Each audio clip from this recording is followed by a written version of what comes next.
ಮಹಾಗಣಾಧಿಪತಿಯೇ ನಮಃ. ಶ್ರೀಮಾತ್ರೇ ನಮಃ. ಶ್ರೀ ಲಲಿತಾ ಸಹಸ್ರನಾಮದ ಭಾಷ್ಯದಿಂದ ಇವತ್ತು ಸತ್ಯೈ ನಮಃ ಬಗ್ಗೆ ಓದ್ತೀನಿ. ಪತಿವ್ರತ ಧರ್ಮದಲ್ಲಿ ಚೆನ್ನಾಗಿ ನಿರತವಾಗಿರುವ ಹೆಂಗಸು ಸತಿಯನ್ನಲ್ಪಡುವಳು. ಶ್ರೀದೇವಿಯು ದಕ್ಷಪುತ್ರಿಯಾಗಿ ಅವತರಿಸಿ ಸತಿ ಎಂಬ ನಾಮವನ್ನು ಪಡೆದು ಈಶ್ವರನ ಪತ್ನಿಯಾದಳು. ಸತ್ಯ ಸ್ವರೂಪವಾದ ಪರಬ್ರಹ್ಮ ಸ್ವರೂಪಿಣಿಯು.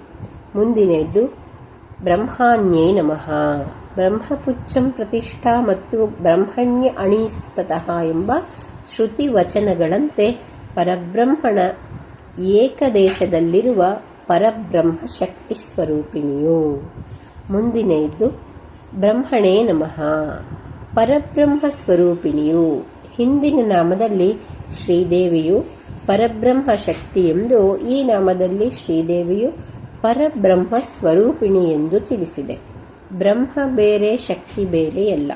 ಪರಬ್ರಹ್ಮವೆಂದರೆ ಶಕ್ತ ಮತ್ತು ಶಕ್ತಿಗಳೆರಡೂ ಸೇರಿ ಒಂದಾಗಿರುವ ಸ್ವರೂಪವಾಗಿರುವುದರಿಂದ ಶಕ್ತಿ ಶಕ್ತ ಎಂಬ ಎರಡು ವಿಧಗಳಿಂದಲೂ ಪರಬ್ರಹ್ಮ ಒಂದೇ ಎಂದು ಈ ನಾಮಗಳು ಪ್ರತಿಪಾದಿಸುತ್ತವೆ. ಮುಂದಿನದ್ದು ಜನನ್ಯೈ ನಮಃ. ಬ್ರಹ್ಮಾಂಡವನ್ನು ಸೃಷ್ಟಿಸುವವಳು, ಜಗನ್ಮಾತೆಯು. ಮುಂದಿನದ್ದು ಬಹುರೂಪಾಯೈ ನಮಃ. ಸೃಷ್ಟಿಸಿದ ಬ್ರಹ್ಮಾಂಡದ ಸಕಲ ರೂಪಳು. ಸೃಷ್ಟಿ ಸ್ಥಿತಿ ಲಯಗಳಿಗೋಸ್ಕರ ಅನೇಕ ಅವತಾರಗಳನ್ನೆತ್ತಿರುವವಳು. ಮುಂದಿನದ್ದು ಬುಧಾರ್ಚಿತಾಯೈ ನಮಃ. ಜ್ಞಾನಿಗಳಿಂದ ಪೂಜಿಸಲ್ಪಡುವವಳು. ಶ್ರೀಮಾತ್ರೇ ನಮಃ.